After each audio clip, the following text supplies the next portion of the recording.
හරිනංගේ මල්ලි අද අපි ඩිස්කස් කරන්න යන්නේ 2020 A-level ET MCQ පේපර් එකට ආපු 31 වෙනි ඉලෙක්ට්‍රොනික ප්‍රශ්නේ තමයි අද ඩිස්කස් කරන්නේ. පළමුවෙන් කොහොමද ඩිස්කස් වෙන්නේ කියලා මම මේ ගානේ පොඩ්ඩක් වෙන කොළ ගැලේ ලියාගත්තා. මේ ගානේ කියනවා පරිපථයේ දක්වන්නේ ට්‍රාන්සිස්ටර් ස්විච් එකක් විදිහට භාවිත කරන අවස්ථාවල. මේ ට්‍රාන්සිස්ටර් එක ස්විච් එකක් විදිහට භාවිත කරන අවස්ථාවල මේ පරිපථයේ දක්වන්නේ. ඊට පස්සේ අපිට මේ යටින් ගානේ දත්ත විදිහට දීලා තියෙනවා සංතෘප්ත අවස්ථාවේදී VBE වෝල්ටීයතාවය. මේ ට්‍රාන්සිස්ටර් එක සංතෘප්ත අවස්ථාවේදී පාදම සහ විමෝචකය අතර වෝල්ටීයතාවය. පාදම සහ විමෝචකය අතර වෝල්ටීයතාවය. පාදම සහ විමෝචකය අතර වෝල්ටීයතාවය 0.7 වෝල්ට් කියලා දීලා තියෙනවා. ඊට අමතරව මේ ට්‍රාන්සිස්ටරේම සංතෘප්ත අවස්ථාවේදී සංග්‍රාහකය සහ විමෝචකය අතර වෝල්ටීයතාවය වෝල්ට් 0 කියලා ගානේ ওই දත්ත දෙක දීලා තියෙනවා. ඊට අමතරව මෙතන ස්විච් එකක් දාලා තියෙනවා. මෙතන භූගත කරලා තියෙනවා. මෙතන සැපයුම් විභවය වෝල්ට් 20ක් විදිහට අපිට ගානේ දත්ත විදිහට දීලා තියෙනවා. ওই ගානේ මුලින්ම හදලා දෙනංගෙම වගේ දැන් මේ ට්‍රාන්සිස්ටර් එක ක්‍රියාත්මක වෙන්නේ නැහැ. මොකද දන්න ඒක හේතුව මේ ට්‍රාන්සිස්ටර් එක සම්බන්ධ මේ පාදම අග්‍රයට සම්බන්ධ කරලා තියෙන මේ ස්විච් එක ඕෆ් අවස්ථාවේ තමයි තියෙන්නේ. ඒ කියන්නේ විවෘත කරලා තියෙන්නේ. අපි දැන් මේක ගානේ කියන අපිට ඉස්සරහට කියවන යද්දි දැන් මේ ගානේ තියෙන මේ ස්විච් එක ඒ ස්විච් එක සංගත කරාම ඒ කියන්නේ ඒ ස්විච් එක ඔන් කරාම මේ දිශාව ඉඳලා මේ දිශාවට ධාරාව මෙතන අභිභවයක් තියෙන මෙතන වැඩිභවයක් තියෙන. ඒ කියන්නේ ධාරාවක් ගමන් කරනවා. ඒතර ඒ ගමන් කරන ධාරාව තමයි පාදම ධාරාව. ඊට අනුරූපව IC ධාරාවක් ඇති වෙනවා. ඒ හේතුවෙන් මේ ට්‍රාන්සිස්ටර් එක ක්‍රියාත්මක වෙන්න පටන් ගන්නවා. එහෙම වුණාම අපෙන් අහනවා පාදම ධාරාවයි IB ධාරාවයි මේ උඩින් එන සංග්‍රාහක ධාරාවයි IC ධාරාවයි අපි පිළිවෙලින් අහනවා ගානේ උත්තර පහකුත් දීලා තියෙනවා. නිවැරදි ආන්සර් එක අපිට හොයන්න තියෙනවා. අපි බලමු නංගි මල්ලි මේක කොහොමද හොයන්නේ කියලා. මුලින්ම දැන් මෙතන භූගත කරලා තියෙන නංගි මල්ලි වෝල්ට් බිඳුව. මෙතන වෝල්ට් 5ක සැපයුමක් දෙනවා. මෙතන වෝල්ට් 20. මුලින්ම පාදම ධාරාව නංගි මල්ලි හොයන්න කලින් මෙන්න මේ ඒ ස්විච් එක දැන් මෙතන විවෘත අවස්ථාවේ තියෙන්නේ මේ පරිපථය තාම වැඩන. දැන් අපිට ගානේ කියනවා මේ පරිපථය වැඩ වෙන්න නම් මේ ස්විච් එක සංවෘත අවස්ථාවට ගේන්න කියලා. කියන්නේ ඔන් කරන්න කියලා කියනවා. ස්විච් එක දැන් මේ මෙහෙම තිබ්බේ කලින් මේ අතර තිබ්බේ ඕෆ් අවස්ථාවේ තිබ්බේ. දැන් මේක ඔන් අවස්ථාවට අපි පත් කරා. එතකොට දැන් මෙහෙන් IB ධාරාවක් ඇති වෙනවා. ඊට අනුරූපව IC ධාරාවක් ඇති වෙනවා. ට්‍රාන්සිස්ටර් එක ක්‍රියාත්මක වෙනවා. මේ අවස්ථාවේදී දැන් අපි නංගි මල්ලි IB ධාරාව හොයද්දී අපිට වෙන්න මේ පාත්වයක සලකලා අපිට IB ධාරාව හොයන්න පුළුවන්. මේ පාත්වයකට කර්චොෆ් දාලා අපිට IB හොයන්න පුළුවන්. අපි බලමු මේක කොහොමද හොයන්නේ කියලා. මේ අතරින් භවයේ ගන්නවා නංගි මල්ලි ඊට පස්සේ මෙතන RB ප්‍රතිරෝධකයේ තියෙනවා ඕම් 100ක් කියලා දෙලා තියෙනවා. මෙතන VBE වෝල්ටීයතාවය අපිට 0.7ක් කියලා දෙනවා. සමස්ත විභවය මේ විභවයට බෙදලා යනවා කියලා අපිට ප්‍රකාශනය ගොඩනගා ගන්න පුළුවන් කර්චොෆ් දාලා. අපි බලමු නංගි මල්ලි කොහොමද හදන්නේ කියලා.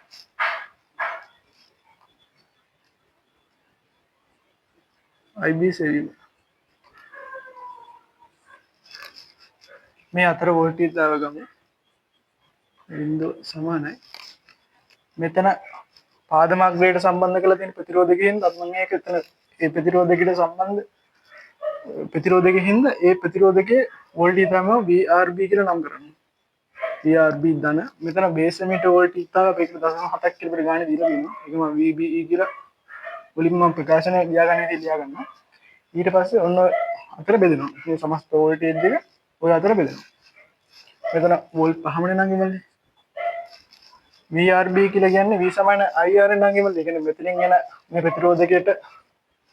ප්‍රතිරෝධකය හරහා ගමන් කරන IB ධාරාව මේ ප්‍රතිරෝධකයේ අගේ පුනරාමන විභව බැස්ම තමයි මෙතන දාන්නේ. එතන මෙතන යන IB ධාරාව ඒක මම IB කියලා නම් කරන්න නැහැ. මෙතන ප්‍රතිරෝධකයේ CI ඕම් කියලා අපිට ගානේ දත්තයක් විදිහට දෙනවා.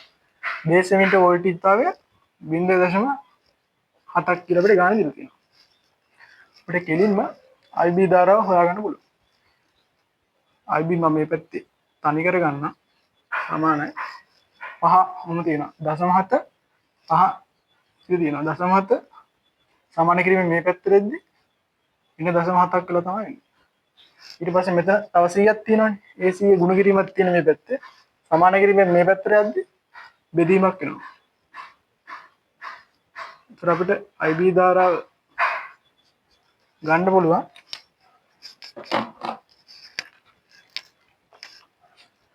පහෙන් වෙන 0.7ක්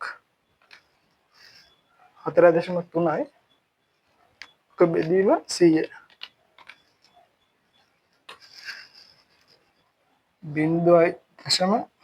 0.4 ඇම්පියර් කියලා එනවා. ඔන්න ඔක තමයි උත්තරේ. පාදම ධාරාව ඇම්පියර් වලින් තමයි අපිට ගානේ අහලා තියෙන්නේ.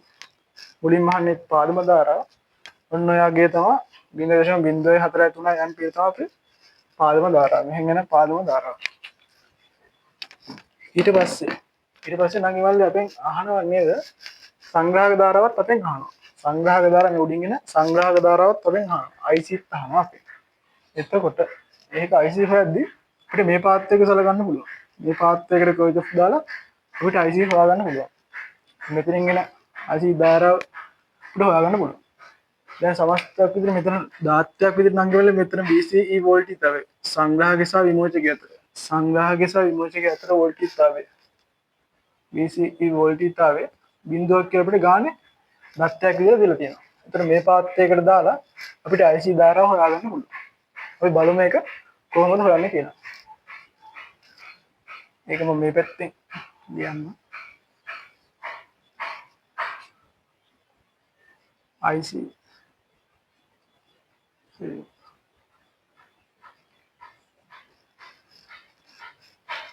මේ හරහා විභවය ගන්න පුළුවන් නම් මේ හරහා ගන්න. ඒතර අපි මෙහෙම ලියන්න. අඩුවෙනවා බිඳුව. මෙතනින් එන මේ සංග්‍රහක ප්‍රතිරෝධකයෙන් අපි මේක සාමාන්‍යයෙන් RC කියලා තමයි නම් කරන්නේ. RC ප්‍රතිරෝධකය කියලා තමයි නම් කරන්නේ. එයා හරහා විභව බැස්ම VRC කියලා මම නම් කරනවා. දාන මෙතන VCE වෝල්ටේජ්තාවය VCE වෝල්ටේජ්තාවය VCE වෝල්ටේජ්තාවය VCE වෝල්ටේජ්තාවේ VRC ඔය විභව බැස්ම ඔය දෙකේ එකතුව මේ විභවයට සමාන වෙනවා කියලා තමයි මේක දාලා ඔය විදිහට හදාගන්නේ. එතකොට මේ 20 සමානයි. ඉතින් කියන කරන්ට් එක නම් ගෙමල්ලි දැන් මේ ප්‍රතිරෝධයකට අදාළව මේ හරහා එන කරන්ට් එක IC ධාරාව. මේ වෙනකොට අපිට IC ගුණ කිරීම මෙයාගේ ප්‍රතිරෝධය යගේ RC මේ RC සංග්‍රහකයට සම්බන්ධ වෙලා තියෙන ප්‍රතිරෝධකයේ වගේ ඕම් 200 දාන. ඊට අමතරව මෙතන සංග්‍රහකයේ සහ විමෝචකයේ අතර VCE වෝල්ටේජ්තාවය වෝල්ට් බිඳුවක් කියලා දෙන්නේ නෑ. දත්තයක් විදිහට දීලා තියෙනවා. මෙතන බිඳුව කියලා අපිට ආදේශ කරගන්න පුළුවන්. එතන නම් ගෙවල් මෙහෙම වෙනවනේ. IC සමානයි බිඳුව අපිට අදාළ මේක බිඳුවනේ තියෙන්නේ. එතකොට මේක IC තනි කරගෙන 220 මෙහෙම වෙනවනේ. සමාන කිරීමෙන් මේ පැත්තට 200 ගුණ කිරීමක් තියෙන මෙතන. සමාන කිරීමෙන් මේ පැත්තට යද්දි ඒක බෙදීමක් කියලා තමයි එන්නේ. ඒතර උත්තරේ එනවා ධාරාවක් නිසා ඇම්පියර වලින් උත්තරේ එනවා. ධාරාව නිසා ඇම්පියර වලින් උත්තරේ එනවා. සංග්‍රහක ධාරාව මේකට කැපෙනවා. 2/20. අතර IC ධාරාව අපිට 0.1 ඇම්පියර කියලා එනවා. IC ධාරාව 0.1 ඇම්පියර කියලා එනවා.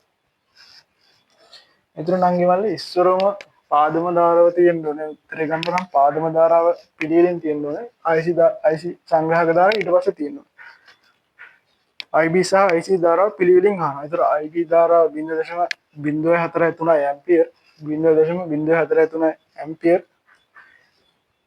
IC ධාරාව 0.1. එතකොට අපිට මේ උත්තර පහෙන් පළවෙනි උත්තරේ ආන්සර් එක විදිහට ගන්න පුළුවන්. පළවෙනි උත්තරේ ආන්සර් එක විදිහට ගන්න පුළුවන්.